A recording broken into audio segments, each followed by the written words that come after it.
জানি দে বন্ধুরা, দেখো ডাংরি তৈরি করা হয়ে গেছে। ফিতে দেয়া, সবাই বলেছিল যে কাঁধে ফিতে দেয়া যে জামা, দেখো ডাংরি। এটা গেঞ্জি কাপড়ের মতো, এগুলো সুতোর যে গেঞ্জি কাপড় হয় সেগুলো। দেখো সব সাইজ বানানো হয়েছে।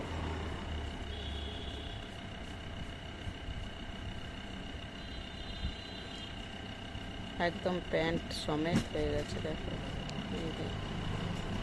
সুন্দর সাইজে, সব রকম সাইজই করা হয়েছে। 7 পর্যন্ত করা হয়েছে। বড়গুলো অর্ডার ছাড়া করি না। দেখো একদম জিরোটা হয় না, জিরোটা ভালো করা যাচ্ছে না মেশিনে। 3 থেকে স্টার্ট হবে এটা, 3 থেকে একদম টানা 8 পর্যন্ত করা হয়েছে। এই যে ইনি পড়ে আছেন, দেখুন ইনি 7 পড়ে আছেন। ঠিক আছে বন্ধুরা, রাখি। জয় নিতাই, শুভ দুপুর।